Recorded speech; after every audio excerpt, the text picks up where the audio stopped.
এতক্ষণ পর্যন্ত আল্লামা সাহেব খেলাফুদ্দৌলী রহমতুল্লাহ আলাইহির সুযোগ্য নাতি অতি অল্প সময়ে অত্যন্ত গুরুত্বপূর্ণ কথা আমার ভাই রেদওয়ান সাহেব উনি বলে গেছেন।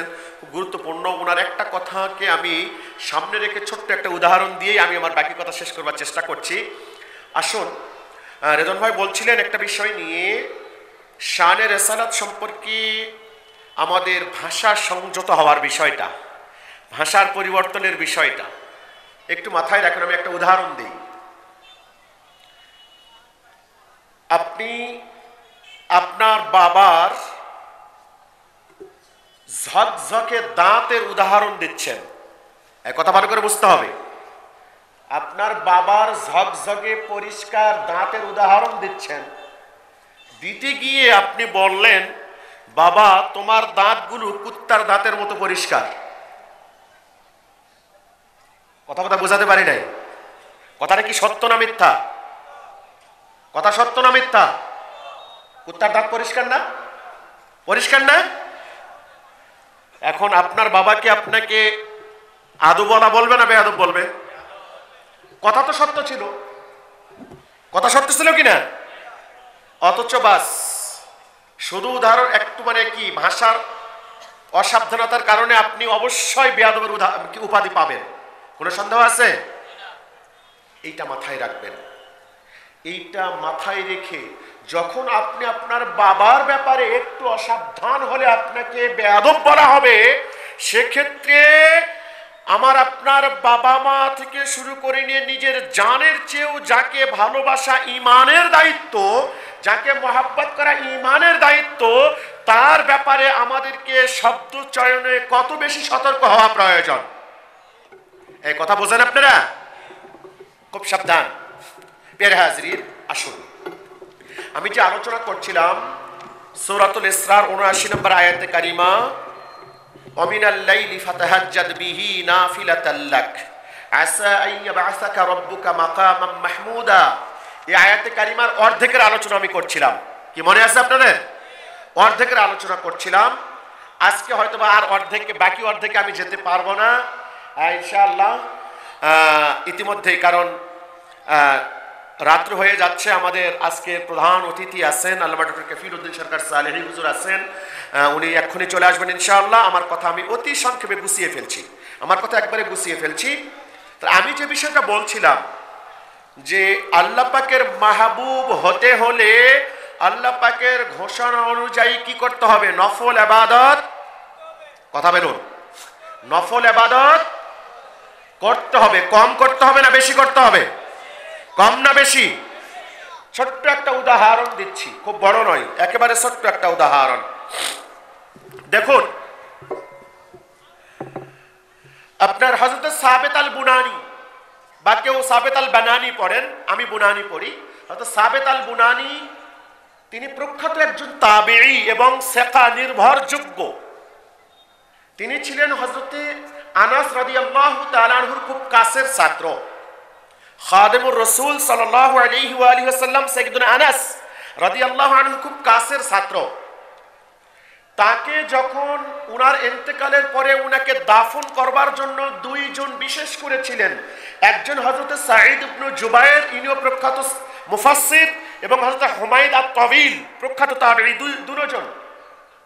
ইমাম আবু নুআইম ইসফাহানি রাহমাতুল্লাহি আলাইহি সহিহ সনদে এনেছেন, যেটা ভারত গৌরব মুহাদ্দিস, যাকে আরব বিশ্ব ইমাম বলা হয়, আল্লামা আব্দুল হাই লাখনবী রাহমাতুল্লাহি আলাইহি ইকামাতুল হুজ্জা আলা আন্না আল ইকসারা ফি তাআব্বুদ লাইসা বিদআ নামক প্রামাণ্য কিতাবের মধ্যে এনেছেন। হযরত সাবিত আল বুনানিকে দাফন করতে গিয়ে দাফন করলেন। দাফন করবার পরে কাঁচা ইট দিয়ে কবরটা সমান করে দেওয়া হয়েছিল। সকলেই চলে গেছেন। সাঈদ ইবনে জুবায়ের বলছেন, আমি আর হুমায়দ আত-তাওয়িল দুইজন বাকি আছি, সবাই চলে গেছেন, দোয়া দরুদ হয়ে গেছে, চলে গেছেন সবাই। এখন একটু দূরে আসবার পরে আমরা লক্ষ্য করলাম কাঁচা ইট থেকে একটা ইট খুলে গেছে। কথা বুঝতে পারছেন? কবরের যে কাঁচা ইট দিয়ে গাঁথুনি দেওয়া হয়েছে, একটা ইট খুলে গেছে। সম্পূর্ণ সহিহ সনদের বর্ণনা। হযরত সাঈদ ইবনে জুবায়ের বলছেন, আমি আর হুমায়দ আত-তাওয়িল দুজন গেলাম কাঁচা ইটটা ঠিক করে দেব। কাঁচা ইট ঠিক করতে গিয়ে হতবাক আমরা। কেন? আমরা দেখি কাঁচা ইট যখন আমরা লাগাতে গেছি, সেখানে গিয়ে দেখি হযরত সাবেত আল বুনানি দাঁড়িয়ে নামাজ আদায় করছেন। দাঁড়িয়ে কি করছেন? সম্পূর্ণ বিশুদ্ধ সনদ, দাঁড়িয়ে নামাজ আদায় করছেন। আমরা তো হতবাক হয়ে গেলাম। সেখান থেকে আমরা ইটটা ঠিক করে দিলাম, ঠিক করে দিয়ে চলে আসলাম, উনার বাড়িতে আসলাম। বাড়িতে এসে দরজায় করাঘাত করলাম। উনার মেয়ে পর্দার অন্তরাল থেকে বলছে, চাচাজি কি বলছেন বলুন,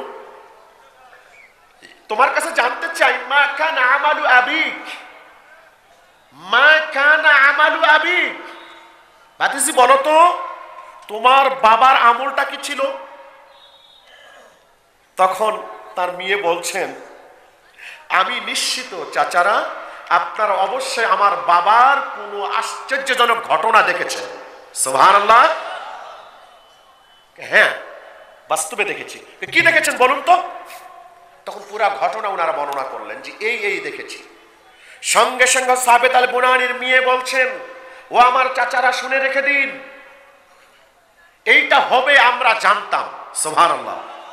কেন কেন কি বলছো তুমি এইটা? জি জানতাম। কেন? ওই আমার বাবা মরণের আগের দিন পর্যন্ত লাগাতার 50টি বছর তাহাজ্জুদের নামাজ আদায় করতেন। কি আদায় করতেন? লাগাতার 50 বছর তাহাজ্জুদের নামাজ চলে। বছর নিয়ে মানে রওয়ায়াতের কম বেশি থাকতে পারে, তিনি নামাজ আদায় করেছেন। আরেকটা কাজ করতেন, একবারে রাতের গভীরে ফজরের ওয়াক্ত হওয়ার আগ মুহূর্তে নামাজ শেষ করে দিয়ে আল্লাহ তাআলার দরবারে তিনি মুনাজাতে মশগুল হয়ে যেতেন। মুনাজাতে প্রত্যেক দিন তিনি বলতেন, আল্লাহুম্মা ইন কুনতা আ'তাইতা আহাদাম মিন আল্লাহুম্মা ইন কুনতা আ'তাইতা আহাদাম মিন খালকিকা সলাতা ফি কবরিহি ফাআতানিহা আল্লাহুম্মা ইন কুনতা আ'তাইতা আহাদাম মিন খালকিকা সলাতা ফি কবরিহি, রব্বুল আলামিন, যদি তুমি তোমার কোন বান্দাকে তার কবরে নামাজ আদায় করবার অনুমতি দিয়ে থাকো, ফাআতানিহা, সেই অনুমতিটা আল্লাহ তুমি আমাকে দিও। আমাদের বিশ্বাস ছিল চাচা যে আমার বাবার এই দোয়া আল্লাহ পাক বিফলে দেবেন না। হ্যাঁ, সত্যই আমরা নামাজে দেখেছি। প্রিয় হাজিরিন, যেটা বলছিলাম,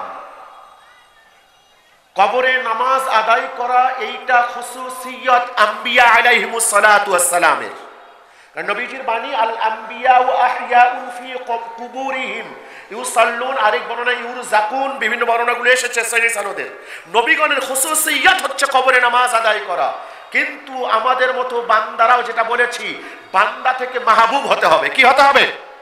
কি আপনাদের পয়েন্ট মনে আছে তো? আমি পয়েন্ট ধরেছিলাম, বান্দা থেকে কি হতে হবে? মাহবুব হতে হবে, আল্লাহ পাকের প্রিয় হতে হবে। আল্লাহ পাকের প্রিয় হতে হলে নফল ইবাদতের কোনো বিকল্প না। আমি দুনিয়াবি রাজমিস্ত্রির উদাহরণ দিয়ে বুঝিয়েছিলাম আপনাদেরকে। এইটা মাথায় রেখে আসুন, নফল ইবাদতের মাধ্যমে যদি আমরা এই পর্যায়ে যেতে পারি, আল্লাহ পাক কি আমাদের দোয়া কবুল করবেন না? আমাদের দোয়া কবুল করবেন না? আর দোয়াটা করেছেন কোন সময়? ওই গভীর রাত্রিতে, একেবারে শেষের দিকে, যেটা আবু দাউদের হাদিস। নবীজিকে জিজ্ঞাসা করা হয়েছিল, আইয়ুদ দুআই আসমা, নবী গো, কোন সময়ের দোয়া সবচেয়ে বেশি কবুল করা হয়? নবীজি বলেছেন, ফরজ নামাজের পরের দোয়া আর গভীর রজনী, অর্থাৎ শেষ রজনীর দোয়া। সুবহানাল্লাহ। অতএব আসুন, আমরা যদি বান্দা থেকে মাহবুব হতে চাই, আল্লাহ পাকে প্রিয় হতে চাই, অবশ্যই আজকের এই শানে রিসালাত প্রোগ্রাম থেকে আমাদেরকে শিক্ষা নিয়ে এগোতে হবে। আমি কিন্তু আমার আয়াতের শেষের অংশের আলোচনা করতে পারি নাই, মূলত ওইটাই ছিল শানে রিসালাতের সাথে রিলেটেড একটা আলোচনা। আসা আইয়াবআসাকা রাব্বুকা মাকামাম মাহমুদা, এবং এখানেও আমাদের সমাজে উল্টা পাল্টা কিছু বক্তব্য ছিল, সেইটা হাদিস থেকে আমাদের ক্লিয়ার করবার দরকার ছিল। ওই নিয়তেই বসেছিলাম, কিন্তু সময় সংক্ষেপ হওয়ার কারণে আজকে পারলাম না। খুব ভালো লাগলো, বিশেষ করে আমার রেদন ভাইয়ের আলোচনাগুলো বসে শুনতে পারলাম। দোয়া করি আল্লাহ পাক যেন সাবকাবুল্লাহ রহমতুল্লাহ আলাইহির নজর করমে, তার ফয়েজ বরকাতে প্রত্যেককেই তার আলাউলাদকে তার পথের পথিক এবং তার যোগ্য উত্তরসূরি হিসাবে কবুল করে নেন, আমিন। ওয়া আখির দাওয়ানা আনিল হামদুলিল্লাহি রাব্বিল আলামিন।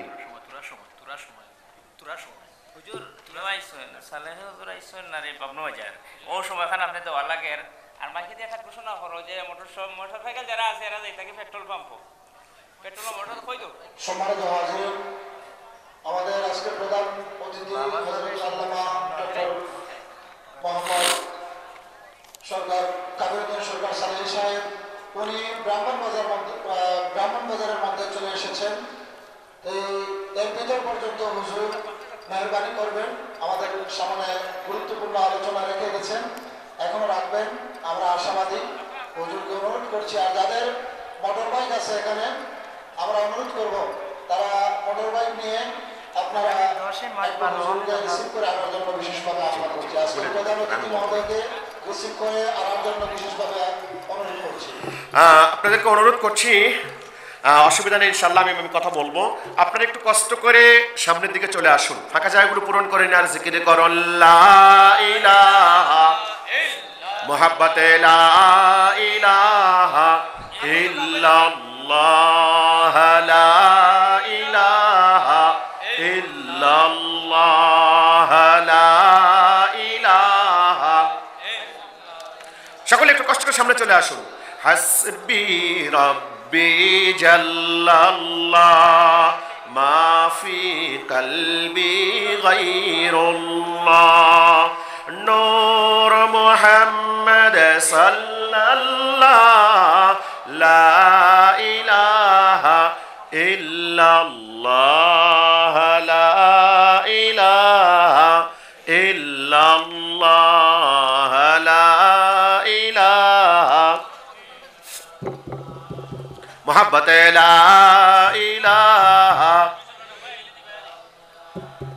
লা ইলাহা ইল্লাল্লাহ লা ইলাহা আর মুহাব্বতে লা ইলাহা ইল্লাল্লাহ লা ইলাহা ইল্লাল্লাহ লা ইলাহা।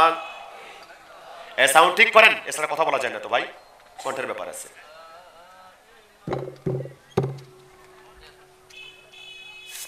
এই সময় খোলার কি দরকার পড়লো, তার কারেন্টের সমস্যা। প্রিয় হাজিরিন, আসুন এই সামান্য কয়েক মিনিট আমাকে বিশেষ করে অনুরোধ করা হয়েছে আহলে হাদিস ও লামাযহাবী সম্পর্কে কিছু বলবেন। আহলে হাদিস ও লামাযহাবী আপনারা দুই ভাগ করলেন কেন? আহলে হাদিস আর লামাযহাবী কি ভিন্ন ভিন্ন? কি আহলে হাদিস আর লামাযহাবী কি ভিন্ন ভিন্ন? এক কথা বলতে হবে, ভিন্ন ভিন্ন না। অবশ্যই আহলে হাদিস আর লামাযহাবী ভিন্ন ভিন্ন নয়।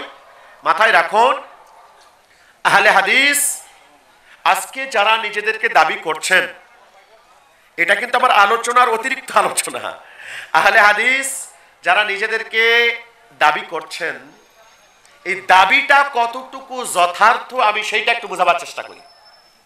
প্রথমেই বলে নিচ্ছি, যারা আহলে হাদিস আছেন বা লামাযহাবী আছেন, তাদের সঙ্গে ব্যক্তিগত কোনো শত্রুতা আমার নাই, এটাকে সাফ জেনে নেবেন। কোনো ব্যক্তিগত শত্রুতা আমার নাই। অ্যাজ এ মুসলিম আমি সকলে স্যালুট করি, মুসলমান হিসেবে আমি সকলকে শ্রদ্ধা করি, সম্মান করি। বাদ বাকি কোনো বিষয় নিয়ে মতপার্থক্য থাকতেই পারে। কি মতপার্থক্য থাকতে পারে? মতপার্থক্যের অবস্থা অনুযায়ী তাদের সঙ্গে আমাদের সেটা ভিন্ন কথা। মতপার্থক্য কোন পর্যায়ে, এটা জুজি মানে আপনার শাখাগত মাসালা নাকি এটা মৌলিক মাসালা, সেটার উপর ভিত্তি করবে আমাদের সম্পর্কের অবনতি আর উন্নতি, সেটা ভিন্ন বিষয়। তো প্রথমে আমরা দেখবার চেষ্টা করব। ভাই একটু মাইকটা কিছু করা যায় কিনা, এভাবে কথা বললে আমি পরক্ষণ আর কথা বলতে পারবো না, আমার একেবারে কণ্ঠ শেষ হয়ে যাবে। আসুন, আপনারা এমনি শুনতে পাচ্ছেন তো নাকি? তাহলে চলবে, সমস্যা নেই। তো দেখুন, আহলুল হাদিস যদি কোনো ভাই থেকে থাকেন, আমার কথাগুলো একটু ভালো করে বুঝতে চেষ্টা করবেন, খুব ভালো করে। আহলুল হাদিস আমাকে যেখানে এই বিষয়ে আলোচনা করতে বলা হয় আমি প্রথমে শব্দের ব্যাখ্যাটা করবার চেষ্টা করি। আহলুল হাদিস অর্থ কি ভালো করে বুঝুন। আহলুল হাদিস অর্থ কি? হাদিস ওয়ালা। কি অর্থ? যেমন আহলুল মাল সম্পদ ওয়ালা, আহলুল বাইত বাড়ি ওয়ালা। অন্য অর্থে জু মাল বাড়ির মালিক, সম্পদের মালিক, হাদিসের মালিক। মালিক বলতে আবার মূল অর্থে যাবেন না। তাহলে যারা নিজেদেরকে আহলে হাদিস বলছেন আপনারা কি হাদিস ওয়ালা? প্রশ্ন আমার, আপনারা কি হাদিস ওয়ালা? যদি আপনারা হাদিসের উপরে আমল করবার কারণে আহলে হাদিস হন তাহলে তো ভাই আমরা আরো কয়েক ডিগ্রি উপরে আছি। কারণ আমরা শুধু হাদিসের আমল করি না, আমরা কোরআনের আমল করি, আমরা হাদিসের আমল করি। এজন্য আমরা তো আহলুল কোরআন ওয়াল হাদিস হওয়ার দরকার। এই কথা কি বুঝাতে পারলাম? তা আপনারা একার নিজেরা নামটা লুফে নিলেন কেন? কোন যুক্তিতে আপনারা নিজেদের নামটা আহলুল হাদিস লুফে নিলেন? তাহলে কি আপনারা আহলে কোরআন নয়? তাহলে কি আপনারা কোরআনওয়ালা নয়? কথা বুঝাতে পারি নাই? আপনারা কোরআনওয়ালা নয়? আপনি যদি হাদিসের উপর আমল করতে চান আগে হাদিস না আগে কোরআন? কথা বলতে হবে, আগে হাদিস না আগে কোরআন? তাহলে আপনাদের নামটা হওয়ার দরকার কি ছিল? আহলে কোরআন নাম হওয়ার দরকার ছিল। কি হওয়ার দরকার ছিল বলুন? কথা বুঝলে আমার সাথে হানা বলতে হবে। কি নাম হওয়ার দরকার ছিল? কারণ আমাদের সর্বপ্রথম আমল করতে হবে কিসের উপরে? কোরআনে কারিমের উপরে আমল করতে হবে, এরপরে হাদিসের উপরে আমল করতে হবে। ঠিক আছে, আপনি যেহেতু আহলে হাদিস দাবি করছেন অবশ্যই আপনি ইজমা কিয়াস মানবেন না, এটাই স্বাভাবিক নাকি? আপনি ইজমা কিয়াস মানবেন না, এটাই স্বাভাবিক। মানবেন কি না মানবেন যদি শুধু এই বিষয়ের উপরে আলোচনা কয়েক ঘন্টা করতে পারতাম তাহলে বুঝাতে পারতাম আপনি মানতে কতটুকু বাধ্য। না না মানার তো প্রশ্নই নাই। আপনি না মানলে আমি তো আপনাকে এক গ্লাস পানিও খেতে দেবো না, সে পর্যায়ে নিয়ে যাব। কথা কি বুঝাতে পারলাম? আমি আপনাকে এক গ্লাস পানিও খেতে দেবো না, সে পর্যায়ে আপনাকে নিয়ে যেতে বাধ্য করাবো আমি। উদাহরণস্বরূপ আমি একটা করে উদাহরণ দিই। এই যে কঠিন শীত চলে গেল না আমাদের উপরে, কঠিন শীত গেছে তো, এই কঠিন শীতে চুপ চুপ আমরা কথা না বলি, এমনি আমার আওয়াজ শুনতে পাচ্ছেন তো? তাহলে চলবে, সমস্যা নেই। আসুন, যেটা বলছিলাম, এই যে কঠিন শীত গেছে তো, ওনারা হাদিস মানবেন। ওনারা কি মানবেন? বাস হাদিস মানবেন, ভালো কথা। আমি উদাহরণটা মাঝে মধ্যে দিয়েছি। আসুন, নবীজির একটা হাদিস শুনুন, ভালো করে শুনবেন। নবীজি বলছেন, বুখারী এবং মুসলিমের হাদিস, আল ওযু মিম্মা মাসাতিন নার, আল ওযু মিম্মা গায়্যারাতিন নার। নবীজি বলছেন, বুখারী মুসলিমের হাদিস, নবীজি বলছেন আগুন দিয়ে রান্না করা, আগুন দিয়ে প্রস্তুত করা কোনো খাদ্য স্পর্শ করলেই, কোনো খাদ্য খেলেই ওযু করা ওয়াজিব। কি বুঝতে পারলেন? আগুন দিয়ে প্রস্তুতকৃত কোনো খাদ্য খেলে ওযু করা কি? ব্যবহার করলে ওযু করা ওয়াজিব। এখন আমি আপনাকে জিজ্ঞাসা করি, এই যে আমাদেরকে আপনারা চা খাওয়ান না, স্টেজে খাওয়ান তো, কি দিয়ে তৈরি হয় এটা? চিনি চা পাতি সব আলাদা, কিন্তু আগুন ছাড়া চলবে তো? আগুন ছাড়া চলবে? এখন আগুন দিয়ে প্রস্তুত করে চা আমাকে দিলেন বা আপনি খেলেন, চা তো খায় না, চা পান করে, কিন্তু আমার গলত মশহুর হয়ে গেছে চা খায়। এইটাই আমি বললাম, কেউ আবার ভুল ধরবেন না পরক্ষণে, কারণ এখন তো আবার ওই চুটকি ধরে ভুল ধরা হয়। কি বোঝেন না আপনারা? তো আসুন, তো এখন আমি যদি চা খাই, চা খাওয়ার সাথে কি আমার জন্য আবার ওযু করা ওয়াজিব হবে কিনা? ফতোয়া জানতে চাই। এই আহলে হাদিস ভাই কেউ থাকলে জবাব দিবেন। চা খেলে আমার জন্য ওযু করা ওয়াজিব হবে কিনা? এক কথা বলুন, আলোর দরকার নাই, কথা বলুন। ওয়াজিব হবে? ওয়াজিব হবে? কথা বোঝেন না? চা খেলে ওযু করা ওয়াজিব হবে কিনা? কি হ্যাঁ বললেন না না বললেন? হ্যাঁ বলেছেন না? না না বলেছেন। কেন না বলবেন? কি কারণে না বলবেন? বুখারী মুসলিমের হাদিস, নবীজি বলছেন চা খেলে ওযু করা ওয়াজিব। কে বলেছেন? কথা বলুন, ভয় নাই, আমি তো হাদিস বলেছি ভাই, ওলামায়ে কেরাম আছেন। আল ওযু মিম্মা মাসাতিন নার, আল ওযু মিম্মা গায়্যারাতিন নার। নবীজি বলছেন আগুন দিয়ে প্রস্তুতকৃত কোনো খাদ্য খেলে ওযু করা কি হবে? ওয়াজিব হবে। অথচ আপনারা ফতোয়া দিচ্ছেন চা খেলে ওযু কি হবে না? আপনারা আবার কেমন আহলে হাদিস হলেন? আমি তো বুঝলাম না। কথা একরকম, দাবি একরকম, কর্ম আরেক রকম। না ভাই, এটা তো দাবি তো সত্য হয় না। দাবি কি সত্য হয়?